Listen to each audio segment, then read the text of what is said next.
One day she surprised him by telling him she loved him. The surprise, of course, wasn't that she loved him, but that she told him so unequivocally. "I love you too," he said. "Is everything okay?"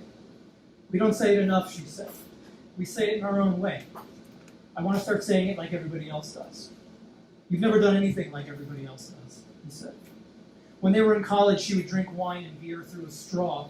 Her brother Lee was deaf, and throughout middle school and high school, Rita would teach ASL to a room full of farmers' wives at the public library. She'd known since she was a little girl and hardly kept it a secret that she didn't want children.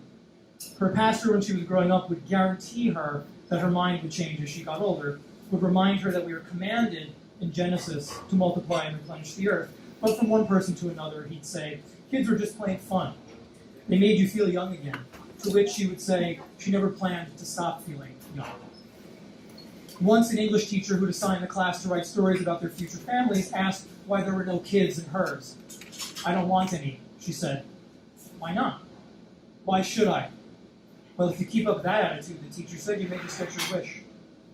"There are lots of things I don't want," she said. "I don't want long hair. I don't want to live in Darlington anymore," which is in South Carolina.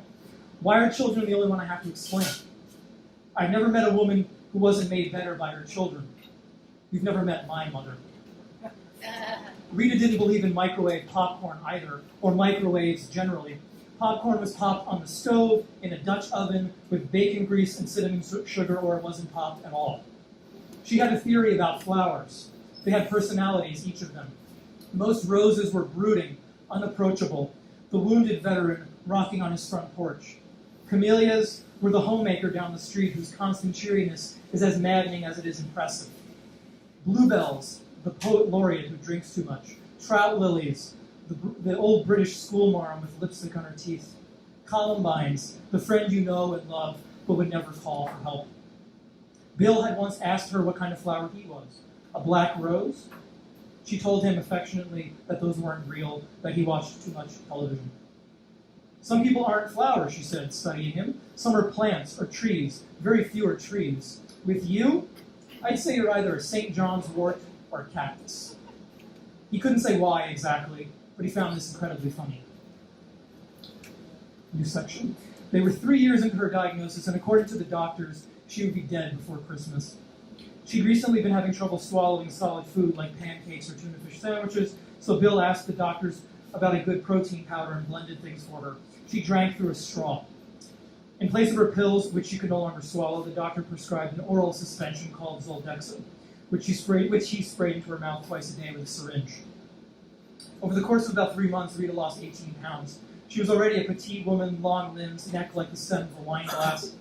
In the wheelchair, her legs and hands turned to bone. Her face, surprisingly enough, kept its shape, perhaps filled out a little, and flushed gorgeously around her cheeks, which gave the impression that she was healthier than she was. Bill, of course, knew better. But on darker days, when he raided his wife's old antidepressants and took 2 because they were expired anyway, he'd indulge the fantasy that her health was improving, or at least not getting worse. "You're beautiful," he'd say, as he got her ready in the morning. "You're full of shit." Next section. And in this section, you're going to see Rita kind of subtly trying to suggest that they move to, well, not so subtly suggesting that they move to California, where the euthanasia laws are different than they are in Connecticut, where they're living. One summer evening, they were watching The Three Stooges, both of them on the reclining sofa. Though he blamed the living room's high ceilings and shitty acoustics, Bill could not hear as well as he used to, and he switched on the subtitles. "I just don't want to suffocate," Rita said. "Sorry." He slid away from her, picked up his arm, which he rested on the pillow on her stomach. "No, I mean, it sounds like a horrible way to die." She took hold of his hand and dragged it back to the pillow. "Is it really a good way to die?" Bill said. Reaching across her, he grabbed a remote from the arm of the sofa. "Do you want me to pause it?" "I'm just saying," she said. On screen, Shemp was in a phone booth calling every woman he knew, hoping one would marry him. "Do you want to talk?" "I don't want you to be upset." "Why would I be upset?" He paused the movie. "You already are. It's okay. Play the movie." "It's not. I'm not." He sat up on the sofa. "We agreed we were going to get through a few Stooges before bed, that's all." The movies were about 20 minutes long, and they'd rented 3. "I want us to laugh a little." "So do I," she said. "So you bring up suffocating?" "I don't want to argue," she said. "I won't be able to sleep." Rita's voice had changed considerably. Ever since they switched her to Zoldexa and smoothies, her voice had been coming out husky, as if she were learning to cope with new vocal apparatus. Are you going to play it? She said. No, I want to talk. No, you don't. You're saying that because you think I do. Well, am I wrong? She didn't answer. Sweat had broken out on her upper lip. He could feel sweat too on the small of his back. Because it was harder for Rita to move in the cold, he made a point of setting the thermostat in the house to 81 degrees. 82 was too warm. I'm scared, she said. So am I. You think I like waking up in the morning not knowing if there's a dead body next to me? A sound issued from Rita, but he couldn't tell whether it was a laugh or a cough. He hoped laugh. If we lived in California, she said, with my brother. Stop. It'd be easier. For who? Easier for who? For you. For me. She took a hit from her oxygen tank beside the sofa.